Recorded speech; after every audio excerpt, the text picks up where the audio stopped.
In previous exercises, we relied on perfectly pre-packaged datasets provided directly by the Torch Vision library. Real-world engineering is rarely that simple. Usually, you are handed raw image files organized in a local directory structure that requires a manual ingestion and pre-processing pipeline. We're using the 10-monkey species dataset to demonstrate how to bridge that gap. Our objective is to transform a directory of raw images into a uniform, model-ready PyTorch DataLoader, resulting in an output that looks exactly like this grid. Mastering this manual ingestion process is a necessary step for moving beyond tutorials and deploying machine learning models on your own custom data. First, the data must be organized into subdirectories, where each folder represents a specific class label. This structure allows PyTorch's image folder class to automatically map folders like N0 through N9 to internal class indices, saving us from writing custom mapping logic. Once the directory is linked, we encounter a major obstacle. The image dimensions across the dataset are highly inconsistent.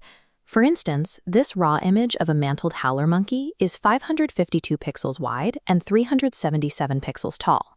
This second image of a pygmy marmoset is a square 400 by 400 pixels. Neural networks require training data to be a fixed, uniform size, in this case 224 by 224 pixels. Because the raw data lacks uniformity, we cannot feed it directly into a model. We must build an intelligent pre-processing pipeline to standardize dimensions. A common beginner mistake is using a basic resize function to force every image directly into a 224 by 224 square. This naive resize produces a distorted image, as seen here where the howler monkey is unnaturally squished horizontally. The effect varies based on the original dimensions. Our marmoset image ends up stretched vertically. This distortion happens because a direct square resize ignores the original aspect ratio, the relationship between an image's width and its height. Training a model on these warped features ensures the network will fail to recognize subjects accurately when it encounters them in the real world. Maintaining a consistent aspect ratio is a strict mathematical requirement for data integrity, ensuring the neural network receives accurate spatial representations of the subjects. To achieve this, we use transforms.compose to chain multiple sequential operations. In step 1, we pass a single integer, 256, into the transforms.resize function. By providing one integer instead of a tuple, PyTorch scales the shortest edge to 256 pixels, while automatically scaling the longer edge proportionally. This proportional scaling preserves the original shape of the image, as seen in this resized 338 by 224 result.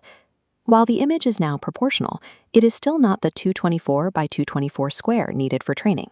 Step 2 uses transforms center crop 224 to extract a perfect square from the center of the resized image.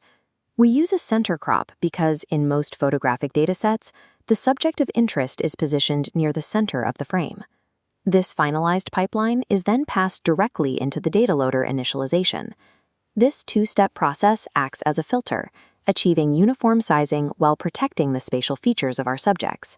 We can now execute the DataLoader script and inspect the first batch of results. This output confirms the batch consists of uniformly sized, distortion-free images correctly paired with their target labels. You may notice a red user warning at the bottom regarding multiprocessing and os.fork. This warning is common in Colab and Jupyter environments when using multiple worker processes and indicates no failure in your code.